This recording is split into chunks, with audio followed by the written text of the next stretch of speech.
Welcome back to Fairway Media's coverage of the 2023 Summer's End Fling, brought to you by Fort George Brewery, Fort Stevens State Park, All Day Disc Golf, and Matt Bailey Realty. We are locking in for part 2. I am Cory Jones. We got John Bernardo on the mic. How you feeling, John? Good to be back, Cory. Likewise, my friend. Big shout out to Jesse Tomaino for putting on the event. If you have not yet watched round 1, part 1, make sure you go ahead and do that.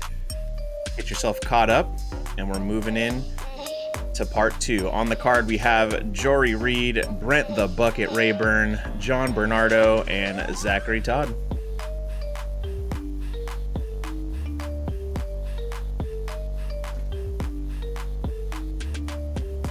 Starting off part 2 with hole 13, par 3, 317 feet with a nice little gap off the tee. Why don't you tell us about this one, John?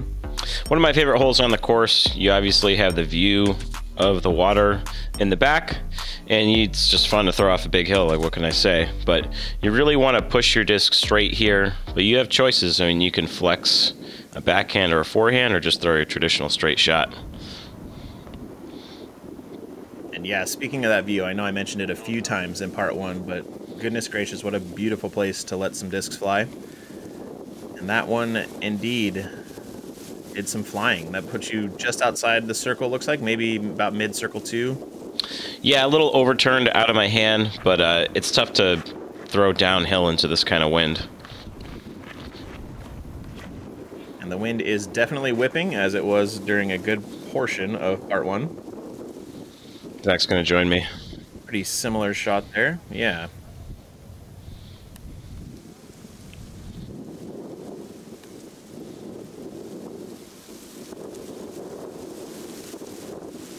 Next up to throw, we have Jory Reid.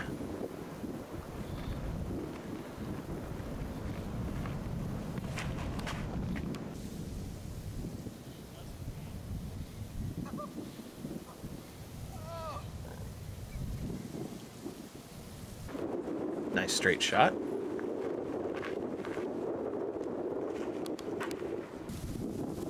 Rounding out the start of this part, Brent the Bucket Rayburn, also landing in a fairly good position there. Looks like everybody has a chance to convert. Not too bad of a basket to go at. You can see it's kind of sunken down, so you can give it a good run and not have to worry about too much of a comebacker.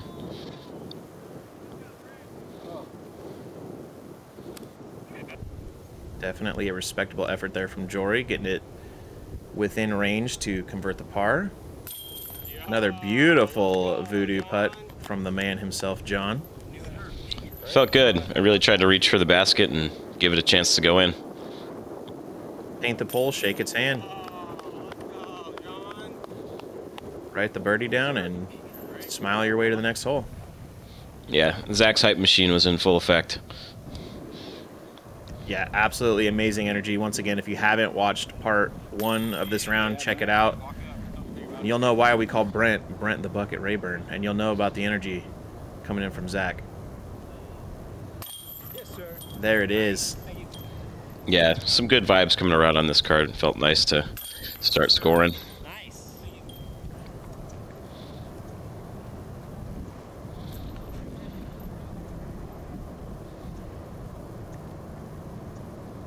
Oh, the fadeaway. Beautiful cinematics. And that view, goodness gracious. Showcasing just a little bit of what Oregon has to offer. My reset distraction. That was a good. I get a reset on that. It's not every day you see a mini rolling on green. Yeah, Oregon, absolutely one of my favorite places, and to me really kind of just showcases some of the best Northwest disc golf out there. Good reset, sir. That's the Jory we all know and love. Just hits off the cap. I'm like, please tell me that's not rolling. I look back, it's rolling right in your view.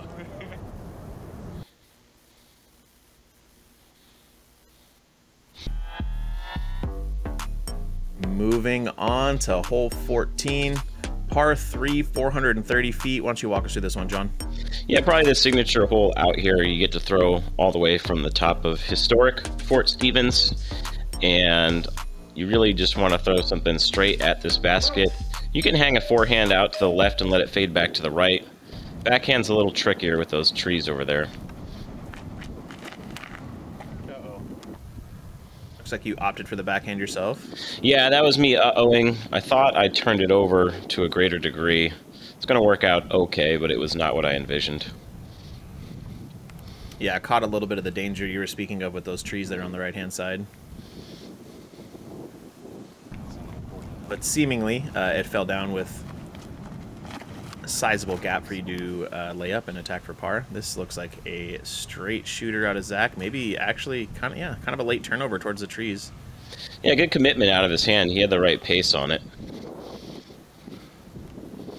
And once again, you can really hear that wind starting to pick up again. And when you're throwing downhill into the wind, it can definitely affect the flight more often than not. That's gorgeous. Oh, that's gorgeous, Graham. Oh, yeah. Oh, That's the way to Great do it. angle control. Absolutely. Once again, we got Zach, our third commentator on the mic, just really putting us through the paces on that one. Oh, yeah. And that was just really good control from Brent, really kind of matching the angle downhill, which is an important thing to do with or without the wind. So, Yeah, that was one of shot those, you saw him release it and you were just like, oh, that's money. yeah, absolutely. That's why we call them buckets.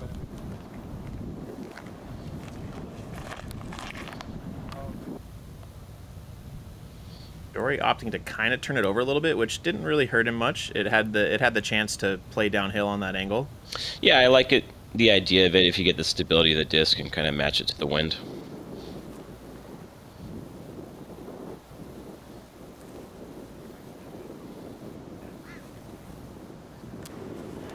Good effort there. We got the man on the mic, John Bernardo, lining up with that voodoo. Trying to drop a stepper in there.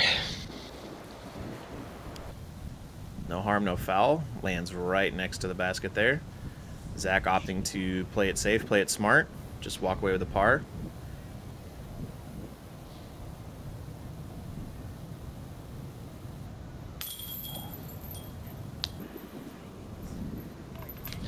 Rory just tapped in. Yeah, unfortunate, a little bit out the right side. He was really starting to feel himself towards the end of part one there. The putter was heating up quite a bit. Make sure, once again, you go check that out. Don't forget to like, subscribe, and share. Tap in par, keeping yourself at 7 under. Once again, keeping a pretty good distance on the card, but like you said, you know, in windy conditions, you never really know what the rest of the field's doing, so.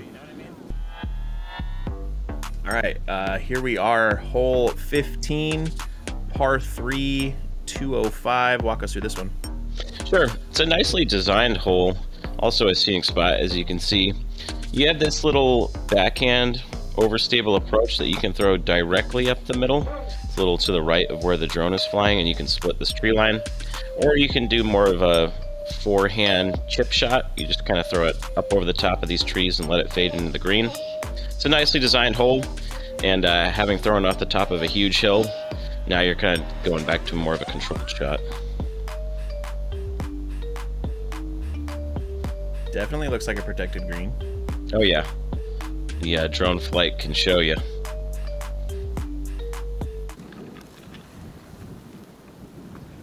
It's a fun hole. You can give it a real ace run too.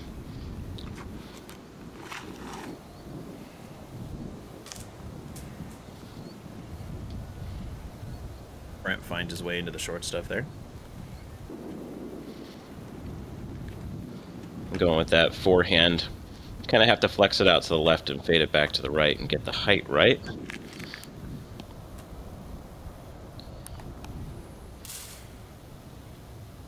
If you make the cameraman turn, you're probably in a decent spot. Yeah, would have liked to put a little more height under it to let it fade back towards the basket. Zach coming to join me. Some free tree maintenance there from Zach.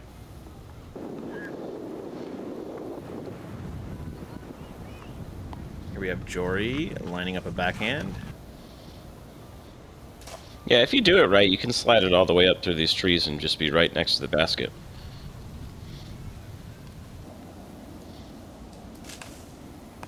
Full commitment, a little too high, catches a little something something, but looks like he's in a position to convert the par. And I can see you have a little bit of work there yourself. Yeah. Trying to get an angle where I can slide it through this gap up here. I was trying to spin that one in. Doing your best Zach Todd impression, just really stretching out for the putt. Yeah, not quite though.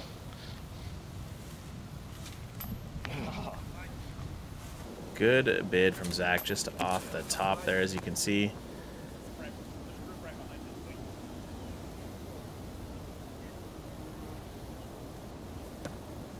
Good angle, just a little low from Brent. Really kind of showcasing how having a green like this can make 200 feet anything but a gimme. Yeah, it's one of the more fun 200-foot holes you'll find that I've ever played personally. Absolutely.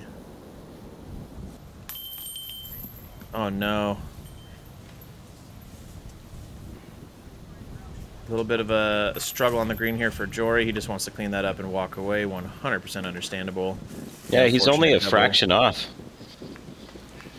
Yeah, none of those were like very, very bad misses at all. Just enough. And they do add up. Look forward to seeing him fight back, do his best. I know. Oh, I thought we were going high five there. Oh, good ball, yes. Oh, There it is. Good. That was good. Yeah, it's Connect 20. on that high five. Yeah, I know. You probably still feel it to this day. Yeah. Here we are, hole 16, par 5, 1,030 feet. That is a lot of feet. Talk us through this one. Probably my favorite par 5 that I've played in disc golf to date. It's a real par 5 too. It's not just a blast a few 400-foot drives. I mean, you really want to rip a backhand over the top of those trees that the drone flew over. This is pretty much the ideal landing zone, a little short of where these guys are practicing. And then you still have a lot of work to do from here. You got about 650 to go. You got to get all the way up here. And once you are where the drone is at right now, then you really want to spike a hyzer into the green. This hole is going to like test you. I really believe you have to have an excellent drive and then more of a layup style shot, and then that's when you can attack. This fairway is very narrow the entire way, so it's going to limit the amount of distance you can have. Yeah, and that, you know, to me makes a very well-designed par 4, par 5. As you said, it's not just distance. You have to control your distance and really pick landing zones. You do. And this one really looks to be getting out there. Catches something on the edge, but seemingly makes its way to the fairway. He ripped it a little deep, which is doable.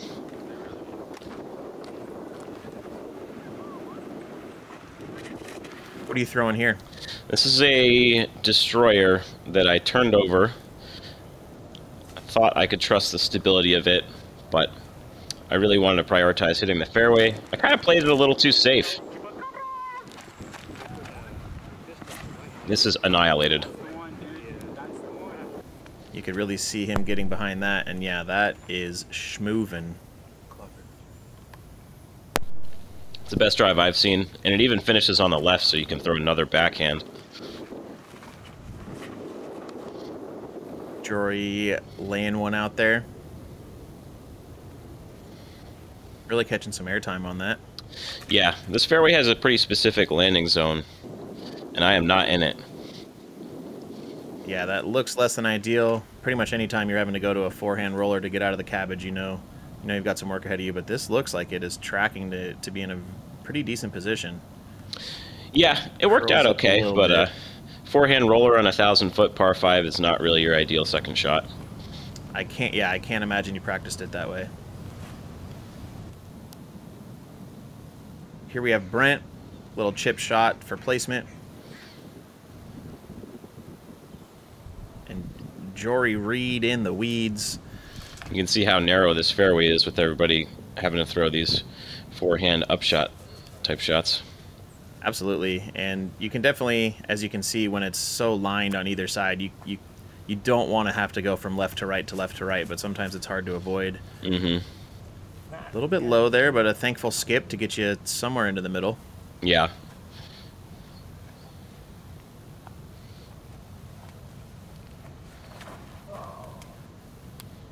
Jory looking to flip one up, as you know, presumably, but it just doesn't quite get to flat and finds himself back on the left side of the fairway there, off the fairway. Zach hyping himself up.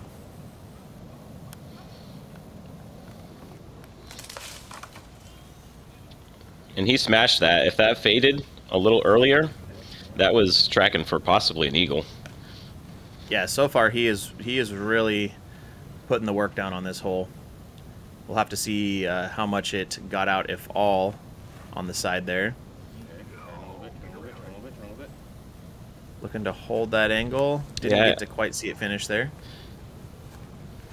You really got to keep it lower and straighter, kind of like what Brent is doing here.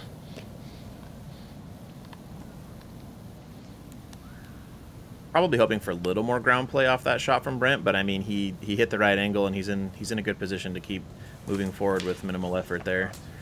Yeah, I agree. Jory catching a little bit more off the side there, but putting himself into the middle now. Outside the circle by a bit, but unobstructed, so he'll have a chance to putt on that one. First time you play this hole, you kind of wonder, where's the basket? Like, you just keep going, huh? Getting your money's worth out here. A little undercommitted on my approach there. Yeah, I imagine you wanted it to get a little flatter, a little straighter. Nice shot. But for those at home that want to know how to play this hole, just do what Zach did. That's all you got to do. Just hype yourself up. That's the secret. That's a good play from Brent. Here we have Jory. On target, just a little low.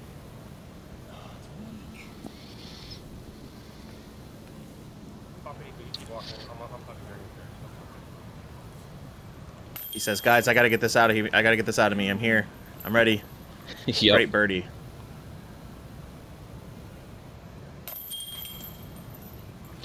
Not too thrilled about taking a double, but it is what it is. Yeah, and, you know, you've been playing real well up to this point, so give you a chance to fight back. And, you know, seemingly, Zach is one of only 3 birdies on that hole for the round, so it did average at like a 5.73, so that's going to be one of the harder par 5s. Moving on to hole 17, par 3, 325 feet. Looks like a pretty tightly wooded fairway. Why don't you walk us through this one? Sure. Basket is seated further back and to the left than what 325 might indicate. You really got to move your disc from the right and then move it left. You got to get past these trees here. Can't really attack it through the air, so you're going to need some kind of lower speedy skip type of shot in order to get all the way into the bullseye. Nicely designed hole, and nice little lefty forehand if you got it, but the righty backhand is harder than it looks.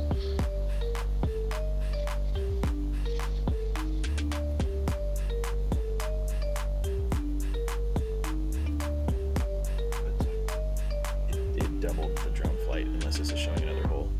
Yeah, clear. Yeah.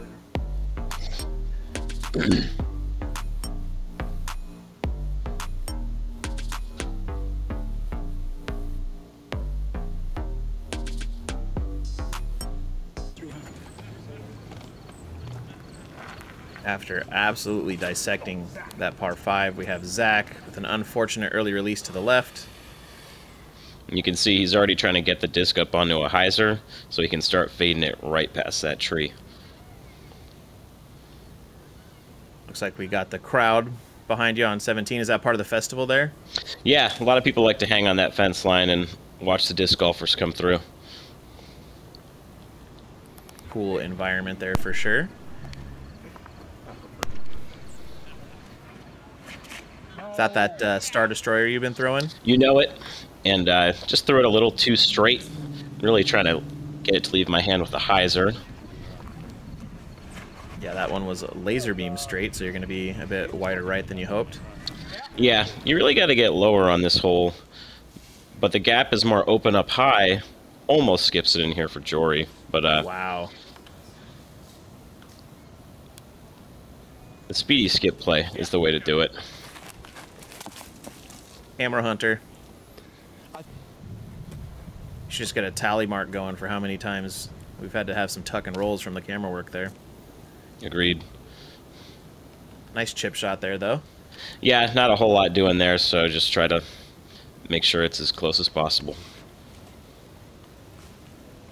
Well, in disc golf, like traditional golf, it's a game of percentage. If Boom. you don't got that, like Brent the Bucket Rayburn, showing why we call him Buckets. It looked good the whole Make way. sure you get that on your... Yeah, that was on point the entire time. So if you don't think you're going to do that, the best thing to do is get it right up under the bucket.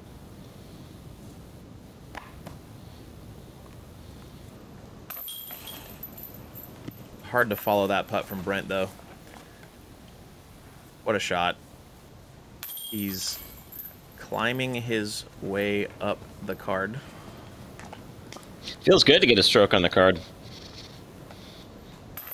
That it does. The unfortunate bogey for Zach, and shout out to Brent, the only birdie on that hole of the round. On to hole 18, par 3, 235 feet. Walk us through this one. Sure, you got a putter turnover shot if you want to throw the backhand for a righty, or you got the forehand. Most guys are going to opt for a forehand here because you need a pretty late decisive crash here to the right. This one large tree plays as a guardian. If you can beat this thing long either to the right or left, then you got a real good look at a birdie. Yeah, this course has like a reoccurring theme where if it's a short hole, it's, you know, there's going to be something to work around. So really good use of the property out here. Beautiful course. Definitely check it out if anyone's in the area.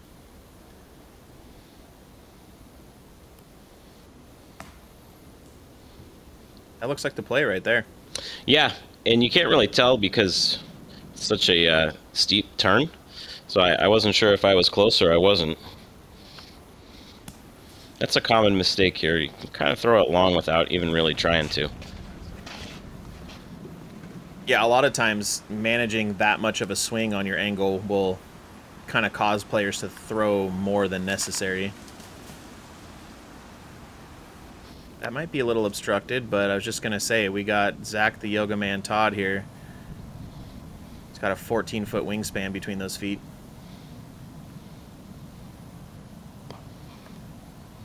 On target, just a little low. Yeah, these trees back here, this is all going to be low ceiling type shots. Framed up nicely. Let's see what Jory can do here. You know, as you just said too, when you have those low ceilings, it can really affect the way you angle your putt, especially if you're somebody that puts a little bit of loft in it and you go up to down on that angle. Takes a real true spin putt to cut through that kind of stuff. It's in. Already on the scorecard, doesn't matter. Great putt. Yeah, it felt good. I hadn't done anything for a little while. There we go, Jory. That's the Jory we all know and love. Yeah, right when they all just stop.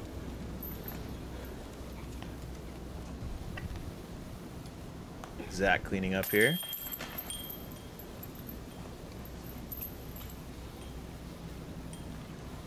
And a shout out to you, the man, the myth, the legend, John Bernardo, #1 voodoo putter in the world with the only birdie on hole 18. On to hole 19, we have another par 4, clocked in at 560 feet. Walk us through this one. Sure, you got to hit this gap that the drone just flew through. You got a righty hyzer flip-up shot. You got a righty forehand turnover. Getting through the gap is pretty paramount. You don't have to throw it that far, but you got to get past those trees. From there, you have an approach up to this basket that's on a hill, and you can see there's a little landmine of hazard there that you do not want to land in. Yes, sir. Absolutely filleted out the gap. Great shot. Yeah, forehand turnover. Felt like there was a little tailwind, so I went a little understable.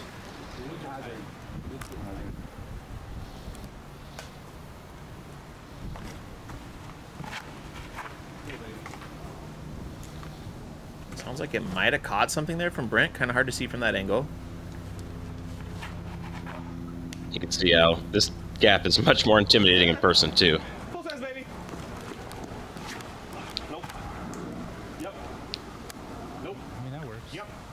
That is the full gambit of emotions coming in from Zach there. Well, that may have been an From hype E40 to no song to right yeah there. to no. I'm telling you, my man's got ad libs for days. Call DJ Khaled. Brent gets it up and out. Tripping. He's still on that song. Get this man on the mic.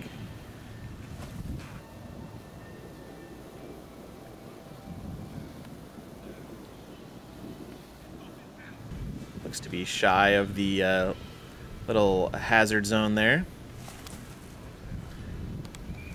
Jory really having to get up and over on that. Yeah, that was a nice shot from where he was. Yeah, absolutely. That's definitely putting him in contention to walk away with minimal damage there. What are you lining up here? This is an Envy. And I'm just trying to put it right next to this basket because this is an intimidating basket to putt at. Yeah, up on a little bit of mound, and once again, you can really hear that wind. Sometimes the trees aren't showing it, but you can definitely hear it.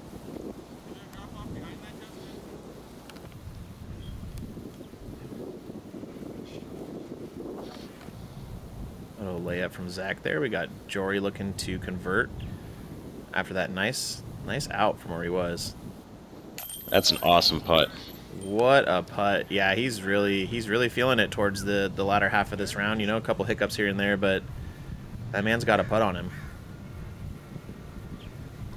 Definitely worthy of a second look. That angle really kind of shows you how uphill he has to go. Yeah, and these mounted baskets on those concrete blocks that are on a hill, it's rollaway city if you catch one of those concrete blocks. Absolutely. Oh, get in there. Sit down. Sit. We need it to sit. We need it to sit. Yeah, disc golf gods didn't give me that one. You can't be trying to push putt in this kind of wind. You really got to spin it in there or just lay it up, which is what I decided to do. Sometimes, yeah, you just got to take the lump and move on, and he made the smart play. That's definitely an unfortunate roll away. Brent lining up here. Oh, little too high. Gonna take the unfortunate bogey there. It's so crazy how much.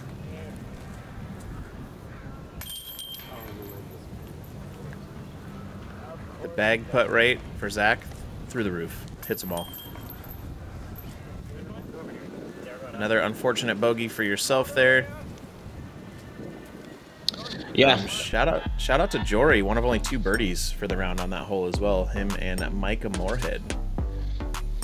On to hole 20, par 3, 355 feet. Looks pretty straightforward. Yeah, you don't want to land in that hazard that the drone just flew over.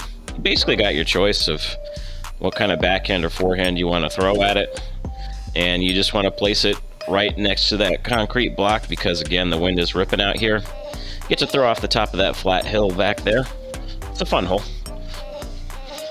Something that I think Oregon golf offers in the Northwest more than a lot of different places is elevation change, even if it's slight up to down, you know, downhill, uphill. But it is always fun to get to throw from higher to lower, and again, the views out here are phenomenal. So I would agree. And this course is also a hike. 23 holes. You got some par 4s, par 5s. beautiful hike it is. And after that birdie, we have Jory hanging one out there.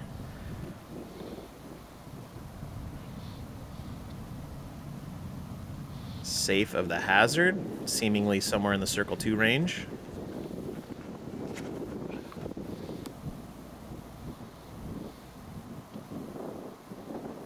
Gets past that, it's tracking nicely.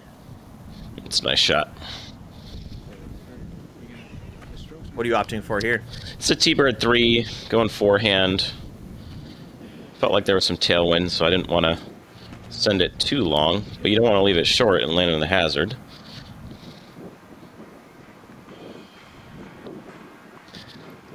Would have liked to have pushed it a little further out there, but I like the line out of my hand. Oh, absolutely, yeah. It met that downhill angle nicely, tracked well. Just, as you said, a little shorter than you might have hoped, but still in range. We've seen you hit putts like that before. In the wide open, but probably outside circle 2, maybe edge of circle 2. Kind of hard to tell from this angle.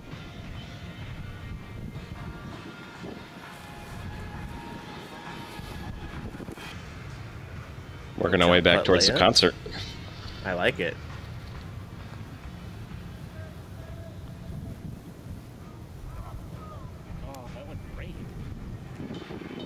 That was a very good bid from Jory, and you cannot fault him for running it because, again, his putts have been really catching on towards the back half of this. Looks like the tailwind might have dropped you a little bit on that one. Yeah, I could feel it. I tried to put it high enough to compensate.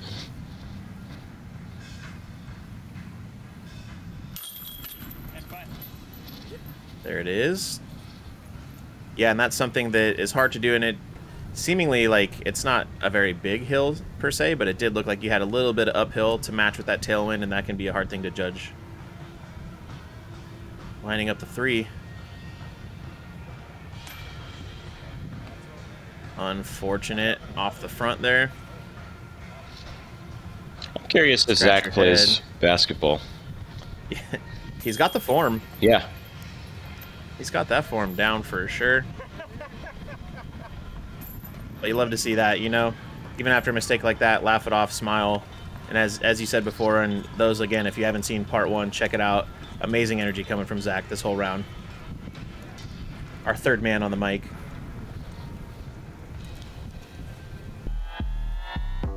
Moving on to hole 21, par 3, clocking in at 412 feet. Why don't you tell us about this one, John?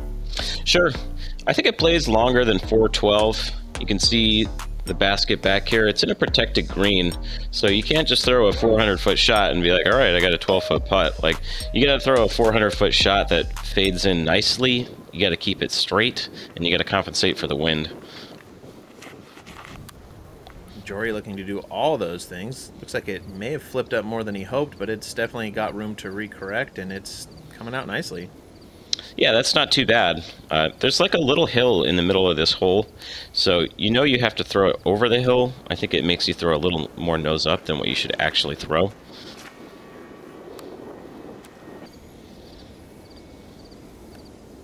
Yeah, and that can be hard to deal with sometimes, just even visually. When if your mind's telling you uphill, sometimes it, like you said, it'll make you almost nose up just subconsciously. This is the old destroyer. I was gonna say, I bet I could put money on that. I'm not a betting man, but if I were, I'd bet on the Star Destroyer. I'm the kind of guy that'll lean on the same disc over and over, especially in a tournament. It's a smart thing to do, especially when you have the options like you do here. When you have a lot of room to work with and you're comfortable with the disc, there's no reason not to. Brent seemingly tickled the top of that tree, but not too far outside of putt range, depending on the access to the green. Yeah, and these guys don't lack 400 feet of power. It's just nobody could really get close. I don't know why. There's a little bit of a force field on this hole for some reason.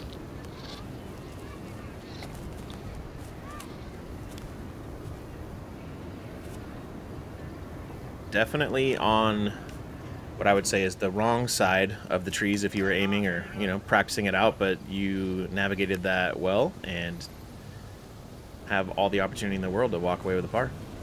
Like that you went for it. Yeah, pro tip, try to be on the other side of all those trees. Duly noted. I am marking that down right now in my caddy book. We have Jory hitting metal once again.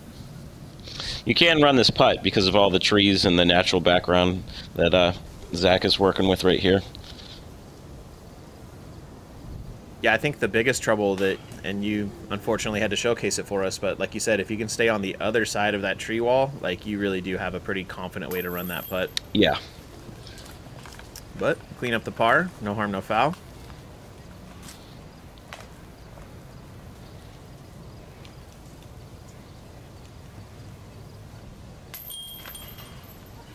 Same for Jory.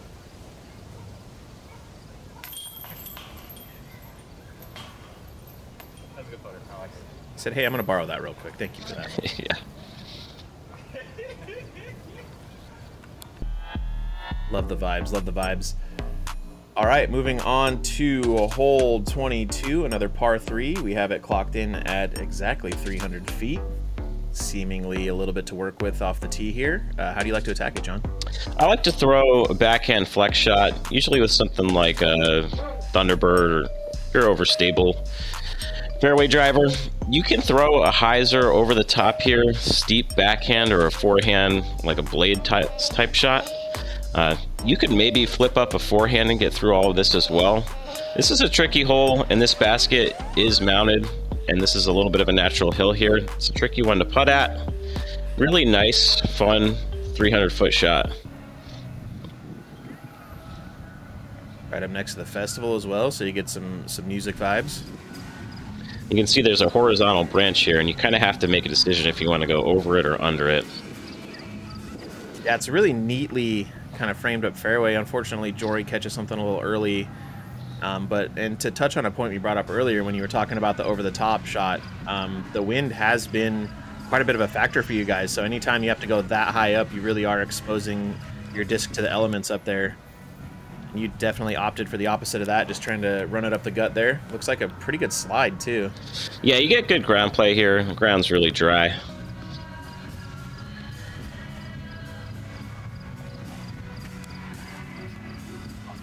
Unfortunate for Brent. He was really aiming to keep it low under that branch and just happened to catch the nose into some grass there.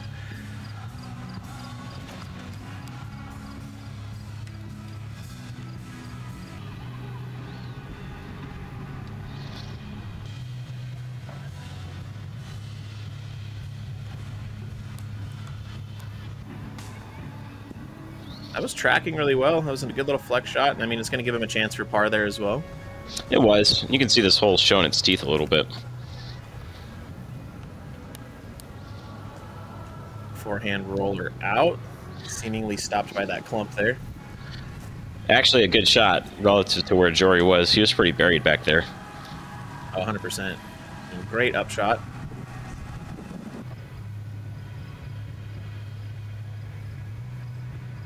Brent the Bucket Rayburn.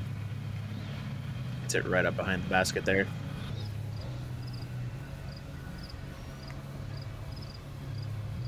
Jory opting for another little forehand approach. Plays it smart. Just gets it up there. Yeah, it's a tough one to run from where he was at. Looking to do that voodoo that you do. John Bernardo. So close. Just a little right. I wasn't mad at the basket or anything. That one's on me. Yeah, just outside the optimal strike zone. But drawing metal and not rolling away, so some positive things to walk away with. Yeah, it could always be worse on a lot of these holes out here.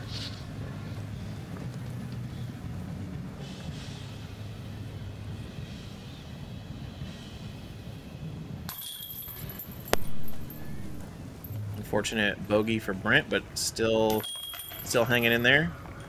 Jory as well takes an unfortunate bogey. Bit of a roller coaster round for the both of them. A little tap in par. Bastard. I wanted that one. I could feel it. I felt that in my bones. Hole 23, final hole of the round, par 3, 225 feet on a mound. Tell us how you're trying to finish out here. Trying to lay it up and not have to make a putt on this beast of a basket. Just want to throw a backhand up there. You could throw a forehand if you really wanted to, but overstable approach. I can't imagine anyone's not throwing an overstable putter on this hole. I got to tell you, I mean, at this point, I want a hug from Zach. I feel like we're best friends. Yeah. I'd seen his name around, but never had actually played with him, so it was fun. I'd pay money to be on that card. Absolutely, just great vibes, and that makes such a difference when you get to play on a card like that. Really keeping everybody elevated, and you love to see it. That's how you want to cap off a round right there. Beautiful shot.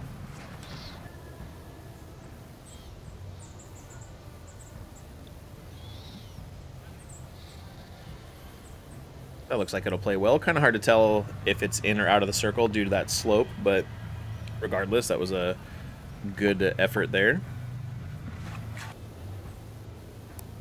Jory lining up with a spike. Similarly on that left side of the pin there.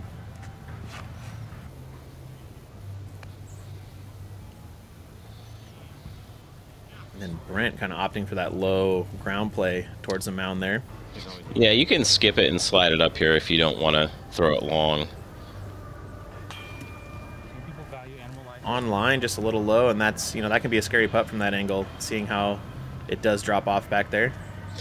This basket is much higher in reality than the camera's doing it justice for right now. This is a hard putt. Yeah, that's something that is kind of hard to translate on film, especially when you're that close to it. The amount of elevation is hard to see. Unfortunately, Zach is kind of yo-yoing back and forth, but for no lack of effort. Yeah, that was a good putt. Yeah, even the finish there, like none of those were a gimme by any stretch. So good to see him put it home. Unfortunate for the bogey, but again, just seeing his energy, I think he'll smile his way back to the car and live to putt another day. We have Jory lining up.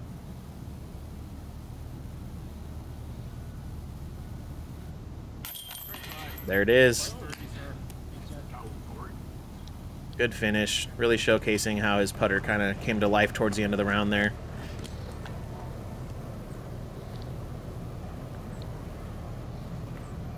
You can just reach out and touch that one. Great birdie, great round. What a finish. Yeah. I'll take it, 6 under.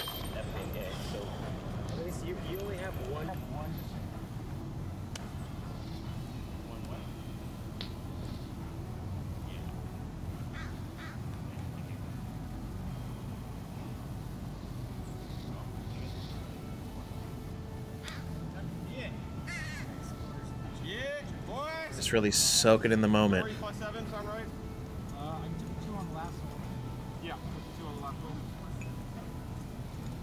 That's the chain you want to hit when you putt, by the way. Look at that link.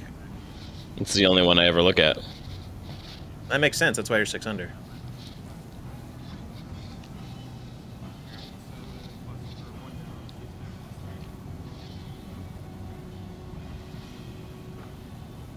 If only I could zoom in like that with my eyes when I putted.